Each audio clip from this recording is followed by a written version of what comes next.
Merhaba arkadaşlar.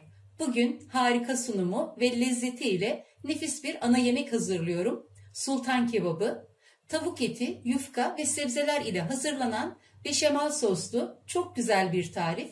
Malzemelerimi hazırladım. Burada 750 gram tavuk göğsü eti var. Küçük kuşbaşı olacak şekilde doğradım.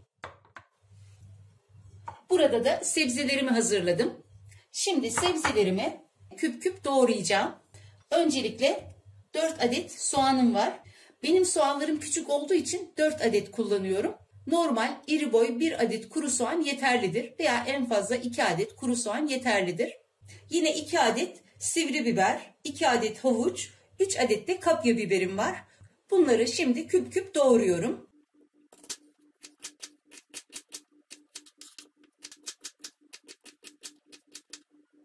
Doğradığım soğanları içinde pişireceğim tavanın içine aldım. Şimdi sırasıyla diğer sebzelerimi de doğrayıp ocağın başına geçiyorum. Tavama 1 yemek kaşığı tereyağı, 5 yemek kaşığı da zeytinyağı ekliyorum. Harlı ateşte soğanlar yumuşayana kadar pişiriyorum. Soğanlar böyle biraz pişince içine minik minik doğradığım birkaç diş sarımsağı ekliyorum.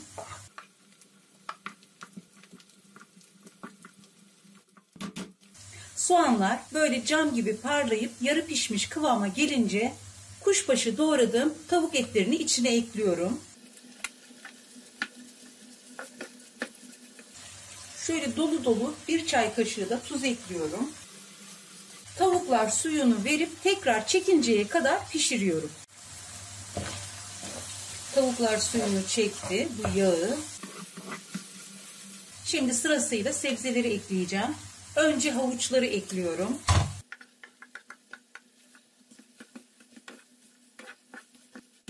Havuçları tavanın içinde 1-2 dakika pişirdikten sonra içine doğradığım kapya biber ve sivri biberi ekliyorum. Ocak hep harlı ateşte. Ocağın altını hiç kısmıyorum. Biberleri de 1-2 dakika kadar içinde kavurduktan sonra içine 1 yemek kaşığı salça ekliyorum. Salçam domates ve biber salçası karışımından oluşmakta ve tuzlu bir salça. O yüzden tuzu sadece 1 çay kaşığı ekledim.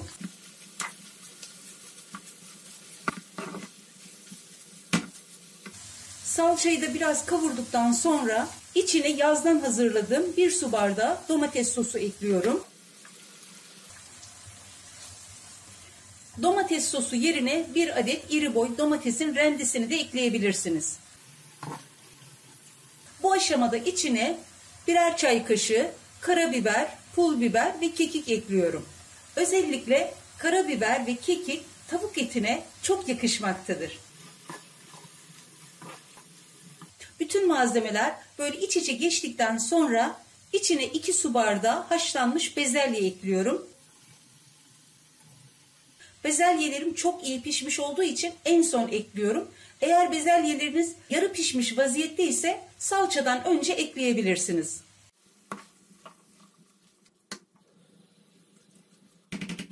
Bezelyeyle de 1 dakika kadar şöyle çevirdikten sonra ocağımı kapatacağım. İç harcım artık hazır. Ocağı kapatıyorum ve soğumaya bırakıyorum. Şimdi de beşamel sosunu hazırlıyorum. Tencereme 1 yemek kaşığı tereyağı aldım. 3 yemek kaşığı da zeytinyağı ekliyorum. 1 adet muskat cevizinin yarısını rendeliyorum. Beşamel sosa çok güzel bir aroma katıyor. Artık ocağımın başına geçiyorum. Ocağımı yaktım. Yağın erimesini bekliyorum. Eriyen yağın içerisine 3 yemek kaşığı un ekliyorum. Unun rengi hafif dönene kadar kavuruyorum. Ocak orta kısıkta yavaş yavaş kavuruyorum. Unun rengi döndü, kokusu da çıktı. Bu aşamada içine 1 litre süt ekliyorum. İçine soğuk süt ekledim. Topaklanmaması için mutlaka soğuk süt kullanıyoruz.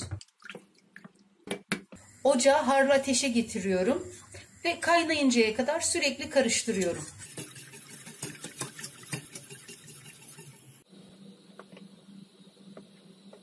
Böyle göz göz olup patlamaya başlayınca ocağı kısıyorum. Artık kaynamaya başladığı için içine yarım çay kaşığı tuz ekliyorum. Tuzu kaynamaya başladıktan sonra ekliyorum. Çünkü öncesinde süt kesilebilir. O yüzden mutlaka böyle sütlü soslar kaynamaya başladıktan sonra tuzunu ekliyoruz. Şöyle yarım çay kaşığı kadar tuz ekliyorum. Rendelediğim muskatı ekliyorum. Şöyle çay kaşığının ucuyla karabiber ekliyorum. Yani çeyrek çay kaşığı kadar.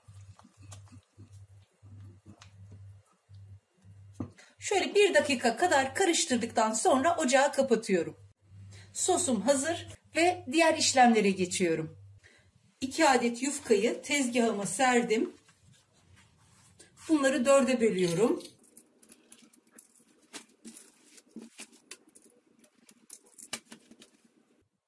Kebabımı pişireceğim kabın içine 1 yemek kaşığı zeytinyağı alıyorum. Kabın her tarafını iyice yağlıyorum.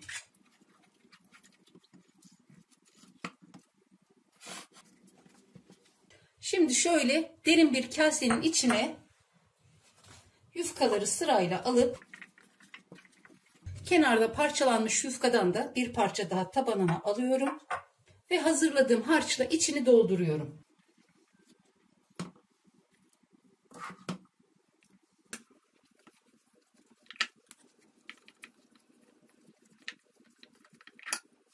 Şu şekilde tepsime diziyorum.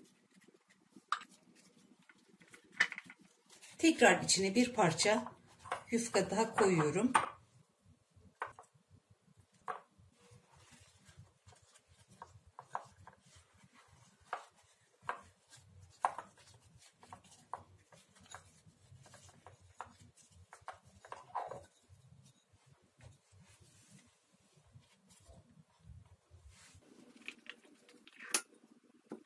Tüm yufkaları bu şekilde hazırlıyorum.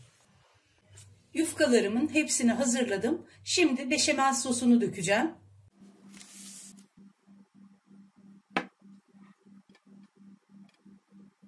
Beşamel sosu her yerine gelecek şekilde gezdiriyorum.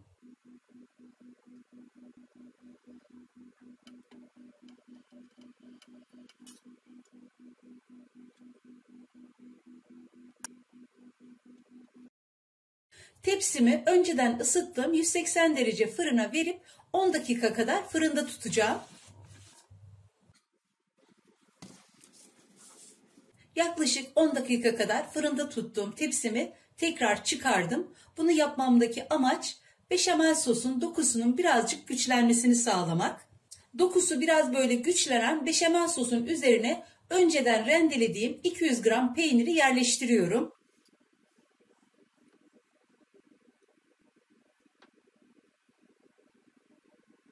Peynirler eriyip hafif kızarıncaya kadar tekrar fırına veriyorum. İkinci kez tepsimi fırına verdiğimde fırının ayarını 200 dereceye getirdim.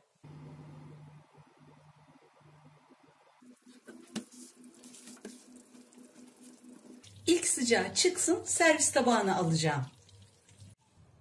Üzerini çeri domates ve biberiye filizleriyle süsledim. Şimdi artık sunum zamanı.